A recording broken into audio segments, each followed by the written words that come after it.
바울을 죽이기 위해서 모여진 결사대가 있다라는 것을 알게 되고, 천부장은 바울을 이 벨릭스에게 병사를 붙여서 보내게 되어집니다. 벨릭스에 도착한 뒤 닷새 후에 대제사장 아나니아는 장로들과 한 변호사 더둘로라고 하는 변호사와 함께 와서 바울을 고발하게 되어집니다. 변호사까지 사서 바울을 고발하게 되는 거죠. 이 더둘로는 총독에게 이 바울이 어떤 자다라고 고발을 하는데, 그 내용이 기가 막힙니다. 5절에 보면 바로 이 사람은 전염병 같은 자라, 천하에 흩어진 유대인을 다 소유하게 하는 자요 나사렛 이단의 우두머리라 라고 얘기를 하고 있습니다. 변호사는 대부분 자기가 변호하는 사람의 편을 들게 되어지죠. 그런데 지금 오늘 이 더둘로는 바로 바울의 이 죄를 지금 마치 검사처럼 고발하는 그 역할을 하고 있습니다. 더둘로는 이 아나니아와 그리고 이 유대 율법주의자들의 고발 내용을 이 바울에 대한 이 고발 내용을 좀 더 확대해서 본인들이 원하는 대로 처결을 얻기 위해서 그렇게 바울을 고발하고 있는 것이에요. 전염병 같은 자, 흩어진 유대인을 소유하게 하는 자, 나사렛 이단의 우두머리, 이렇게 얘기를 하고 있는 것입니다. 그런데 더둘로는 로마법과 로마어에 뭉통한 로마인으로 이 입에 달변으로 바울을 죽이기 위한 그런 고소를 진행하고 있는 것이죠. 한마디로 얘기하면 바울을 기소한 자들에게 싹을 받고, 그리고 이 송사를 맡아서 바울을 고발하고 있는 것이에요. 이 진실의 여부를 따지지 아니하고 그 돈에 의해서 바울을 그저 고발하는 그러한 내용을 지금 얘기하고 있는 것이죠. 그리스의 철학자인 이 소크라테스, 우리가 너무 잘 알죠. 너 자신을 알라, 이렇게 얘기했다고 하는 이 소크라테스가 아주 중요한 소명을 받았다라고 얘기합니다. 이 소명은 무엇이냐면, 당시에 이 소피스트리라고 얘기하는 소위 지혜자라는 말인데, 그들이 이 더둘로와 같이 그렇게 변론하는 자였어요. 그래서 하루는 이쪽 편에 붙어서 이 사람이 죄가 잔뜩 있으니까 사형을 선고해야 됩니다라고 검사 역할을 하면서 고발을 합니다. 그들의 언어, 그 말의 효과가 얼마나 강력한지 그대로 이 죄를 받게 만들어요. 그런데 그 다음날 그 사람들보다 돈을 더 많이 주면 이 사람이 와서 이 사람을 변론을 합니다. 이 사람은 무죄를 받을 수 있게 만들어 버리는 거예요. 그러니까 그들의 말의 능력이 얼마나 강력한지, 하루는 죄인을 만들었다가 하루는 무죄를 만들 수 있을 정도로 그렇게 하는 거예요. 대신 그들에게 있어서 그 죄의 정죄의 기준은 돈이었어요. 그러니까 정말 지혜자라고 얘기하는 이 소피스트리라는 사람들이 가서 하는 행동이 선과 악을 구분해내는 것이 아니라 돈에 의해서 돈을 더 많이 주는 쪽에다가 유리한 그러한 변론을 하게 되어지는 것이죠. 그러니까 소크라테스는 진리라는 것이 그거겠느냐, 진리는 바르게 깨닫고 바르게 파악을 해야 되는 것이지, 돈에 의해서 죄가 있고 없고를 만들어내는 것, 이거는 정말 지혜 있는 자가 하는 행동이 아니지 않겠느냐. 그래서 본인은 신으로부터 그들에게 좀 괴롭힘을 주는, 소의 등에 붙어서 그들을 계속 괴롭게 하는 등해와 같은 그러한 존재가 바로 나다. 그러면서 너가 정말 진리를 제대로 알고 있느냐, 진리를 제대로 아는 자가 되라, 너 자신을 알라, 이렇게 얘기를 하는 것이, 더둘로는 바로 그러한 당시의 지혜를 가진 변호사 역할을 했던 사람이에요. 여전히 물질의 눈이 어두워서 정의는 내동대칭이고 악을 선으로, 선을 악으로 바꾸는 그러한 역할을 하게 되는 거예요. 하나님의 공의는 물질에 의해서, 힘에 의해서 좌지우지되는 것이 아니에요. 오직 하나님의 절대적인 기준이 바로 불의를 미워하시고 불의에 대해서 심판하시는 분이신 거죠. 여러분, 오늘도 우리의 삶의 이 악한 역사들은 정말 세상의 지혜라라고 얘기하면서 물질에 의해서 자꾸 이것저것 왔다 갔다 해요. 기준이 없어요. 그 세상에 자꾸 휩쓸려서 그러한 진리의 기준 없이 살아가는 인생 되지 말고, 범죄하는 인생 되지 말고 진리이신 예수 그리스도를 온전히 붙잡고 오늘 우리가 진리 안에서 바른 선을 쫓아 사는 그러한 은혜가 있기를 주의 이름으로 축원합니다. 이렇게 고발하는 그러한 바울에 대해서 고발하는 이 더둘러의 이야기를 듣고 바울에게도 변론할 수 있는 기회를 주게 됩니다. 바울은 자신을 가리켜서 이단의 괴수다라고 얘기하는 그 내용에 대해서 얘기를 하고 있어요. 오늘 본문에 보면 바울은 말 그대로 그들이 이단이라고 하는 도를 따라서 나도 조상의 하나님을 섬기고 율법과 선지자들의 글에 기록된 것을 다 믿고 있다는 거예요. 그러면서 아주 중요한 얘기를 합니다. 하나님께 향한 소망을 나도 가졌다. 그리고 그것은 의인과 악인의 부활이 있으리라 함과 같다는 거예요. 다시 말하면 나도 그들과 함께 그들이 믿는 조상의 하나님을 섬기고 있고 율법과 선지자들의 기록된 것들을 다 믿고 있는데 하나님에 대한 소망을 가지고 있는 나는 의인도 부활하고 악인도 부활한다는 거예요. 이렇게 부활하는 것에게는 하나님의 심판이 있는 거예요. 악인은 죄에 대한 심판을 받고 의인은 그 의에 대한 하나님의 똑같은 심판을 받으나 그 결론이 다른 거죠. 하나님께서 그렇게 이 돈에 의해서 왔다 갔다 하는 변론하는 지혜가 왔다 갔다 하고 선과 악이 왔다 갔다 하는 사람의 그 심판이 아니라 절대적으로 의인과 악인을 판가름하는 그러한 심판자로 있다는 것. 그래서 바울은 어떤 신앙을 가지고 있냐면 하나님이 판단하시니까 부활시켜서 하나님이 심판하시니까 하나님과 사람에 대해서 거리낄 것이 없도록 내가 살아왔다는 거예요. 그러니까 하나님 앞에서 이 소망의 신앙을 가지고 하나님 앞에 심판대 앞에 섰을 때 거리낌 없는 삶.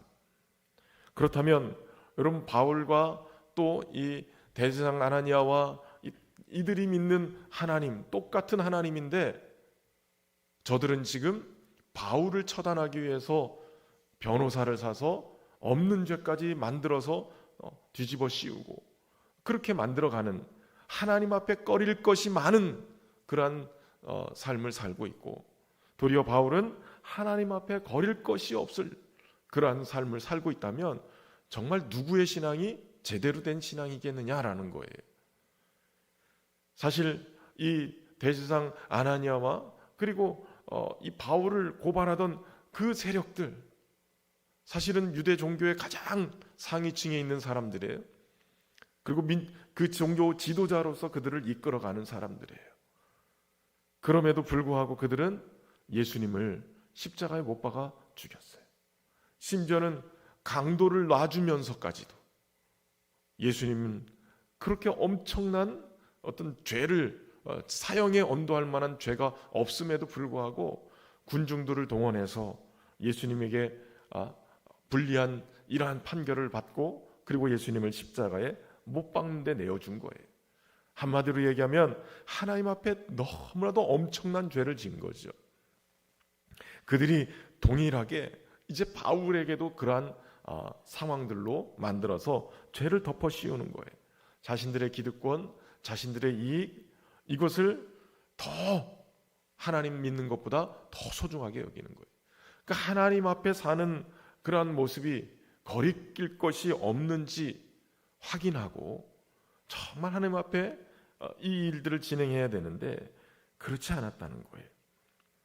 도리어 사람을 사서 바울을 잡아 죽이려고 하는 그리고 이 아시아로부터 계속 바울의 그 사역지마다 쫓아다니면서 소요를 일으키고 바울을 모함하고 죽이려고 여러 번 그렇게 문제를 일으켰던 사람들의 말을 들으면서 바울을 위기 속으로 몰아가고 있는 거예요. 이 모습만 보면, 그대로 이 모습만 봐도 누가 제대로 하나님을 믿고 있는지 알게 되는 거죠. 그들이 가지고 있는 신앙은 하나님에 대한 신앙이 아니었어요. 그들이 가지고 있는 신앙은 그저 하나님을 빙자해서 자신들의 기득권을 유지하기 위한 그러한 신앙이죠. 진리가 진리라고 얘기하지 못하고 그저 진리를 자신들의 기득권을 보호하기 위한 방편으로 쓰고 있는 거예요. 겉껍데기로 사는 거죠. 여러분, 하나님 앞에 선 우리는 날마다 벌거벗은 모습으로 서야 돼요. 내가 누군데, 이 모습이 도리어 하나님 앞에 서는데 방해가 될 수도 있어요. 하나님 앞에 있는 모습 그대로, 우리 자신의 모습 그대로 나가야 되는 것이죠. 하나님 앞에 자랑할 것이 뭐가 있겠어요? 우리 신앙생활이 아무리 엄청난 그런 믿음의 소유자가 돼서 기적을 일으키고 했다 할지라도 그 전능하신 하나님 앞에 하나님의 은혜였습니다 라고 고백할 것 외에는 우리의 능력으로 이룬 것이 뭐가 있겠냐고요. 구원을 위해서 우리가 어떤 노력을 한다고 그 구원을 우리 것으로 만들겠냐 말이에요.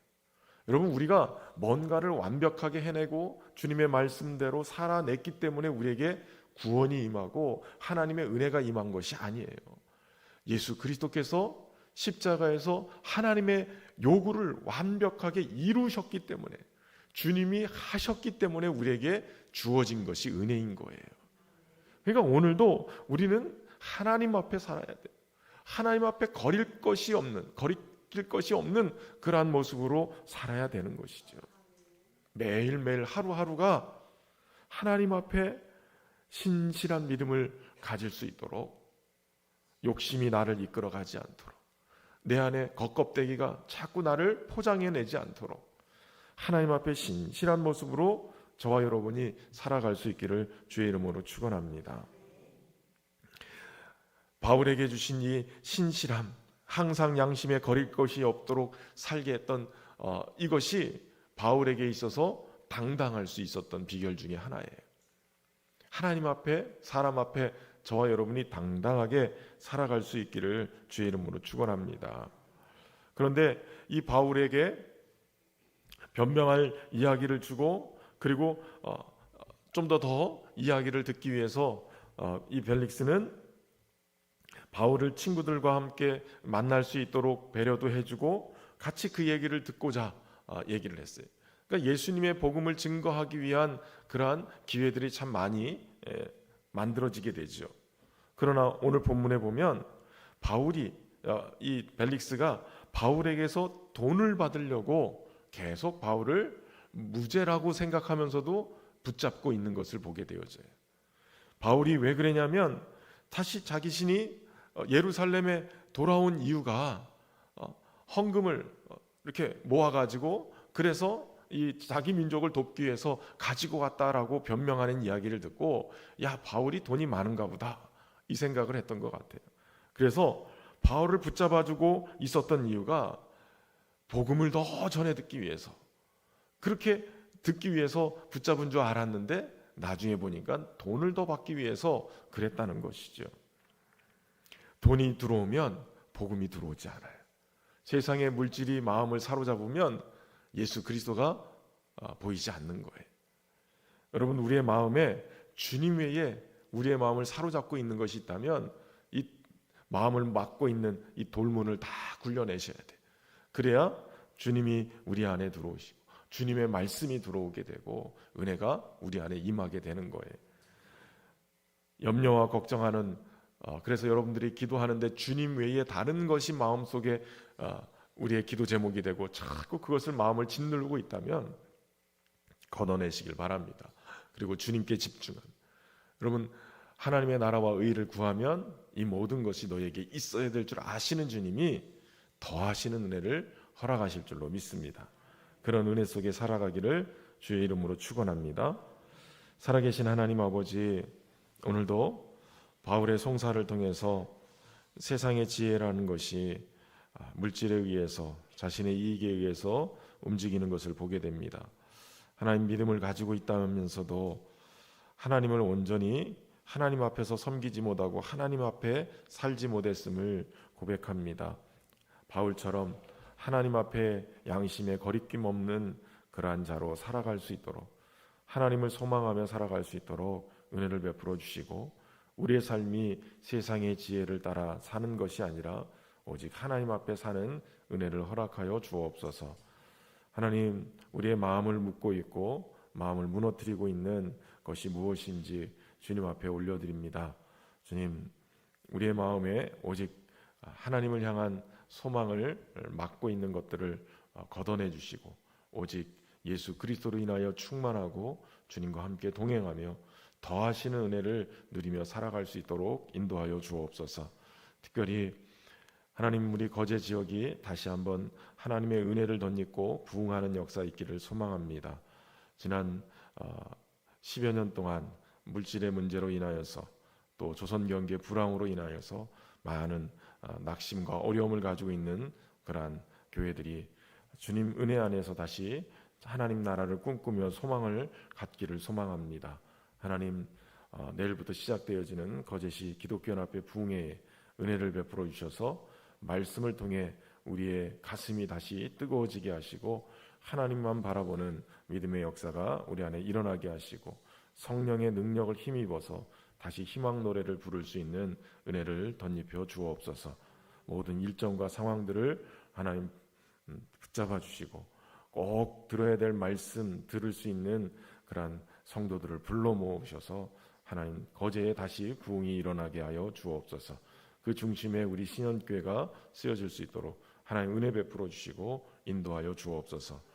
이제 수능을 앞두고 있는, 취업을 앞두고 있는 우리 다음 세대들을 축복하시고 44명의 아이들 하나님 은혜 가운데 붙잡아 주셔서 주님을 영화롭게 하는 귀한 모습으로 설 수 있도록 하나님 붙드시고 인도하여 주옵소서.